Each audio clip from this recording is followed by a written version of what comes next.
Assalamualaikum warahmatullahi wabarakatuh. Waalaikumsalam warahmatullahi wabarakatuh. Gerak.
Ibu absen dulu ya.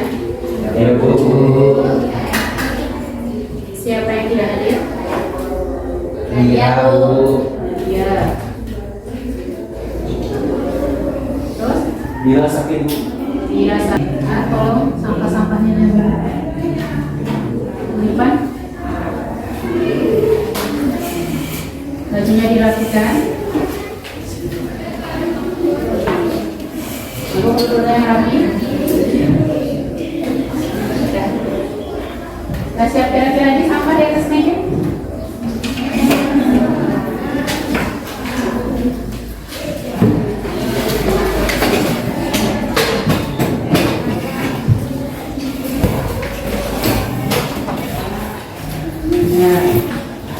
Kita lanjutkan pembelajaran. Kira-kira bisa dilanjut? Siap ya? Minggu lalu kita materinya saja'ah. Materinya saja'ah. Masih ingat apa itu saja'ah? Masih. Apa itu saja'ah? Siapa bisa tunjukkan? Ya, Bu. Nah, Sadar itu artinya melawan kebatilan atau keburukan. berani melawan kebatilan atau keburukan yang lain. Orang yang berani membela kebenaran. Orang yang berani membela kebenaran. Ya, saja'ah adalah berani membela kebenaran. Untuk minggu ini, kemarin kan saya sampaikan sepintas kalau kita minggu ini masuk tentang pelaksanaan tata cara pengurusan jenazah. Sedikit bertanya tentang pengurusan jenazah. Apa saja proses pengurusan jenazah? Saya bisa sebutkan. Saya, Bu. Oh, Ipan, coba Ipan. Jadi pertama memandikan, yang kedua mengapankan, yang ketiga menyolatkan, dan yang terakhir ada yang keempat yaitu menguburkan. Bukan. Ya, dalam proses penyelenggaraan jenazah ada 4 proses. Yang pertama memandikan, yang kedua mengkafani, yang ketiga menyolatkan, yang keempat menguburkan. Coba diulang, Dinda. Ada 4 cara untuk pelaksanaan salat jenazah, Bu. Yang pertama memandikan, yang kedua mengkafani, yang ketiga mensolatkan, dan yang ketiga menguburkan. Dan yang keempat Yang keempat menguburkan. Tidak. Itu 4 proses dalam pelaksanaan tata cara pelaksanaan jenazah. Kita kelompok udah kita bagi ya. Sekarang kita masuk pelaksanaan tata cara pengurusan jenazah. Nah, ini tadi kita menganalisis pelaksanaan tata cara penyelenggaraan jenazah. Terus tujuan pembelajaran kita. boleh. Melalui pembiasaan sehari-hari, peserta didik terbiasa membaca Al-Quran tentang pengurusan jenazah. Yang kedua, melalui belajar berbagai sumber belajar dan informasi serta diskusi kelompok, peserta didik terbiasa bertanggung jawab dan kerjasama dalam penyelenggaraan jenazah. Yang ketiga, melalui model pendekatan saintifik pada model pembelajaran discovery learning, peserta didik dapat menganalisis dan mengevaluasi tata cara pengurusan jenazah. Yang keempat, melalui model discovery learning, peserta didik mampu membuat peta konsep tentang pengurusan jenazah. Nah, berarti itu tujuan kita. Yang pertama kita bagi kelompok, model kita tentang discovery learning, di mana discovery learning ini menjelaskan tentang yang pertama perangsang, yang kedua penyajian data, pengolahan data, pengumpulan data, verifikasi data, dan kesimpulan. Itu yang akan kita laksanakan dalam pembelajaran ini. Itu kelompok sudah ibu kita minggu lalu dibagi menjadi 4. Untuk hari ini yang 4 kelompok ibu yang tunjuk. Kelompok 1 tentang memandikan, kelompok 2 mengkafani, kelompok 3 menyolatkan, kelompok 4 menguburkan. Saya masing-masing kelompok yang 4 karena discovery learning kita menemukan. Jadi kalian cari masing-masing. Yang kelompok memandikan cari tugasnya masing-masing. Yang kelompok menyolatkan juga seperti itu dan kelompok yang lainnya. Jadi ibu akan bagikan lembar lengkap ini. Setelah itu kalian laksanakan pengumpulan data dan jelaskan ke depan untuk verifikasinya. Masing-masing kelompok ambil lembarnya di depan. Di kelompok mengkafani,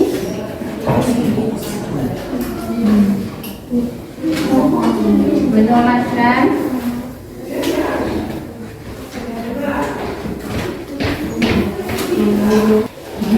sebelum kita masuk ke materinya, tolong satu orang bacakan surah Al-Baqarah ayat 155 sampai 156. Saya bisa bacakan.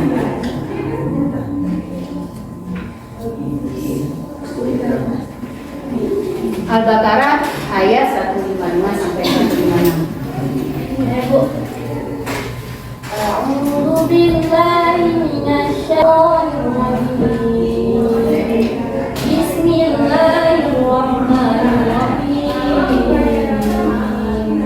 وَلَنَبْلُوَنَّكُمْ بِشَيْءٍ مِّنَ الْخَوْفِ وَالْجُوعِ وَنَقْصٍ مِّنَ الْأَمْوَالِ وَالْأَنفُسِ وَالثَّمَرَاتِ وَبَشِّرِ الصَّابِرِينَ الَّذِينَ إِذَا أَصَابَتْهُم مُّصِيبَةٌ قَالُوا إِنَّا لِلَّهِ وَإِنَّا إِلَيْهِ راجعون. صدق الله العظيم. Coba artinya, kamu bisa? Saya Bu. Artinya, dan kami pasti akan menguji kalian dengan sedikit ketakutan, kelaparan, kekurangan harta, jiwa, dan buah-buahan. Dan sampaikanlah kabar gembira kepada orang-orang yang sabar, yaitu orang-orang yang apabila ditimpa musibah mereka berkata, Inna lillahi wa inna ilaihi raji'un. Sesungguhnya kami milik Allah dan kepadanya kami kembali untuk dihisab. Terima kasih ya sudah membacakan dan mendengarkan. Ini surat penguat dalil tentang pelaksanaan penjagaan jenazah. Ini disebut dengan kalimat istirja. Inna lillahi wa inna ilaihi raji'un. Sesungguhnya kami milik Allah dan hanyalah kembali kepada Allah. Dan selanjutnya proses penyelenggaraan jenazah tadi kembali ada yang harus ditambahkan lagi. Itu kalian cari informasinya seperti apa, perhatikan dan pahami. Yang pertama meletakkan jenazah, yang kedua membersihkannya, yang selanjutnya membersihkan kotorannya, siram dengan air baru, siram dengan air bersih. kita lihat kembali apakah yang ada kita tampilkan dengan yang kita laksanakan sama atau tidak.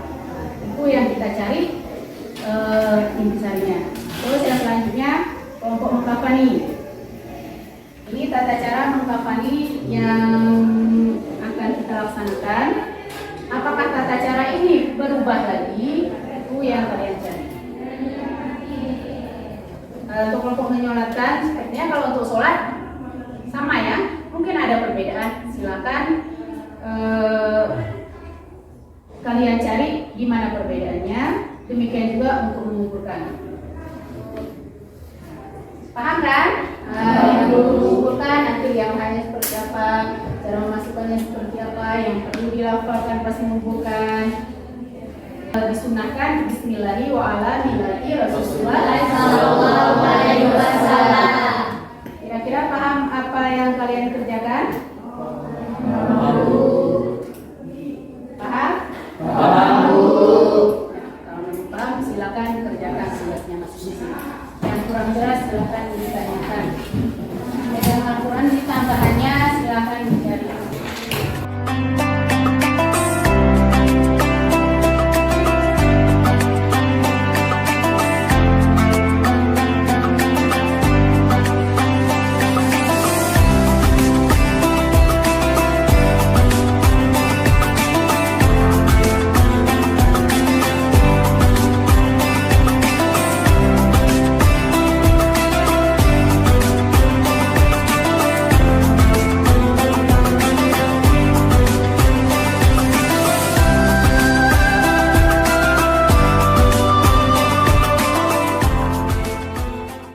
Masing-masing kelompok waktunya 5 menit untuk tampil ke depan.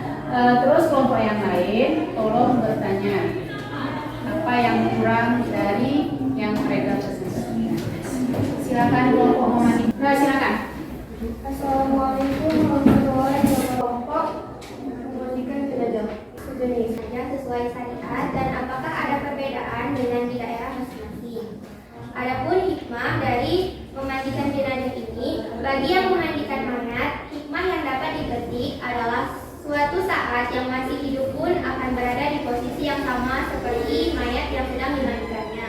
Dengan begitu, orang yang masih hidup akan menyadari betapa dekatnya kematian, sehingga dapat mempersiapkan bekal yang lebih baik. Adapun tata cara tidak menggunakan air sembilan. Apabila di tempat masing-masing di daerah atau di pedesaan, terkadang dalam memandikan mayat ini menggunakan air sembilan.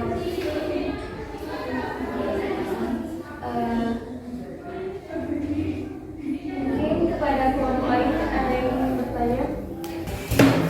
Assalamualaikum warahmatullahi wabarakatuh. Waalaikumsalam warahmatullahi. Ada yang melakukan pengapanan dengan cara langsung, dan di daerah lain ada yang mengapankan dan dimulai dari sebelah kanan terlebih dahulu, dan ada akan mendatangkan pemahaman baru bahwa pakaian pada esensi pokoknya adalah untuk menutupi aurat, bukan untuk memenuhi gaya atau hidup mengikuti tren. Kami dari kelompok 4 ingin bertanya, mengapa kain kafan perempuan itu berjumlah 5 lapis?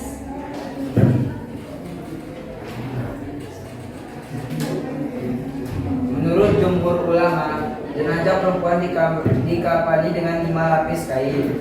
Para ulama berpendapat dibandingkan dengan laki-laki, wanita dikhususkan untuk selalu lebih menutup aurat dalam berpakaian. Begitu pula setelah ia meninggal dunia, maka kain yang digunakan lebih banyak dari laki-laki. Waalaikumsalam warahmatullahi wabarakatuh. Kami dari kelompok 3 yaitu kelompok menyalakan jenazah ingin mempresentasikan hasil diskusi kami pada hari ini. Yang pertama, cara menyalakan jenazah sesuai syariat. Pertama, meletakkan di depan jamaah. Apabila mayat laki-laki, imam berdiri di dekat kepala jenazah, dan apabila jenazah perempuan, imam berdiri di perut jenazah. Yang kedua, imam berdiri paling depan diikuti oleh makmum. Yang ketiga, mula-mula semua jamaah berdiri dengan berniat melakukan salat jenazah. Keempat, kemudian takbiratul ihram yang pertama dan setelah takbir pertama itu membaca Al-Fatihah. Yang kelima, membaca takbir dilanjutkan dengan membaca salawat. Takbir ketiga, membaca doa, dan takbir keempat membaca doa lagi. Dan terakhir adalah salam. Adapun hikmah menyolatkan jenazah sesuai syariat itu baik lagi mengingatkan bahwa kedudukan semua umat manusia itu sama di mata Allah. Sekian, terima kasih. Mungkin kepada kelompok lain ada yang ingin. Assalamualaikum warahmatullahi wabarakatuh.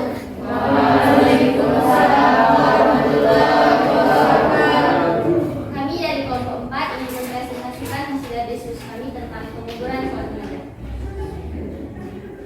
Menguburkan jenazah sesuai syariat dan apakah ada perbedaan dengan di daerah masing-masing? Menurut kelompok kami, tidak ada perbedaan di dalam penguburan jenazah karena di dalam penguburan jenazah tersebut dilakukan dengan sesuai syariat Islam. Adapun tujuan penguburan jenazah sesuai syariat yaitu untuk membangkitkan kesadaran umat muslim dalam melaksanakan kewajiban beragama maupun bersosial. Selain itu, melihat jenazah akan mengingatkan manusia bahwa kehidupan tidak ada yang abadi. Mungkin dari kelompok-kelompok yang lain ingin bertanya pada kelompok kami.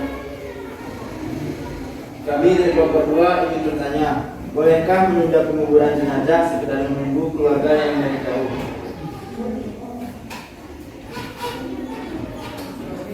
Ya. Berdasarkan hadis Rasulullah SAW, sebenarnya sudah jelas bahwa sangat tidak dianjurkan untuk menunda penguburan jenazah kecuali dalam waktu sebentar saja. Misalkan hanya menunggu 1-2 jam demi alasan tertentu. Mungkin ada yang lain yang bertanya. Mungkin hanya ini hasil dengan Assalamualaikum warahmatullahi wabarakatuh. Waalaikumsalam warahmatullahi wabarakatuh. Menjelaskan masalahnya yang tidak jelas dan ada yang bertanya kelompok 2 dan kelompok 3 dan kelompok 4. Untuk pelajaran hari ini Ibu rasa sudah selesai. Tapi sebelumnya, apakah ada yang bisa menyimpulkan hikmah dari cara penguburan jenazah? Jadi kesimpulan yang dapat kami ambil dari pengurusan jenazah yang pertama yaitu meningkatkan kepedulian sosial kepada sesama muslim. Yang kedua, mengingatkan manusia bahwa manusia itu diciptakan dan apabila salah seorang manusia meninggal dihormati dan diurus dengan sebaik-baiknya menurut aturan Allah Subhanahu wa taala dan Rasulnya. Dan yang keempat, mendapat pahala. Ya. Dia dari tata cara penyelenggaraan jenazah. Untuk itu untuk tambahkan sedikit. Kita kan tadi bercerita tentang dalil. Dalilnya yang masuk ke Quran surah Al-Baqarah ayat 155. Di mana di sana Allah memberi cobaan kepada kita, mulai dari kelaparan, kekurangan, kematian, itu semua berharap agar kita bernafsu sabar. Orang sabar itu senantiasa selalu introspeksi diri, selalu muhasabah diri, dan orang sabar itu orang yang senantiasa peka terhadap dirinya sendiri. Mungkin itu kesimpulan tambahan dari Ibu. Selanjutnya bukan soal ada 5 berbentuk esai. Tolong nanti kalian baikkan dan tolong dijawab. Ini per orang ya.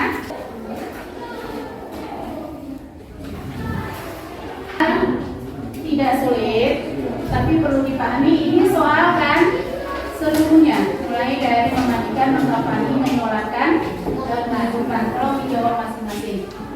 Maka bantuan kawan-kawan. Dan selanjutnya pelajaran kita sudah selesai, tidak ada lagi pertanyaan.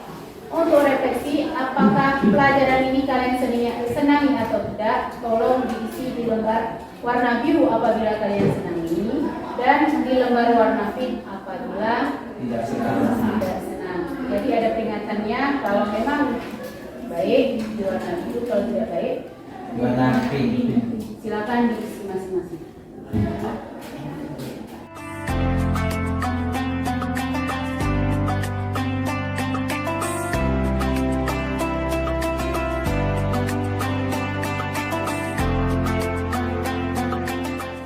Doa penutup majelis.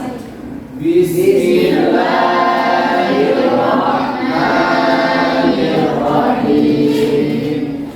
Subhanakallahumma wa bihamdika asyhadu an la ilaha illa anta astaghfiruka wa atubu ilaik. Amin.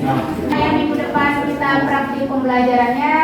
Tolong siapkan alat dan bahannya. Demikian, Bu Adi. Assalamualaikum warahmatullahi wabarakatuh. Waalaikumsalam.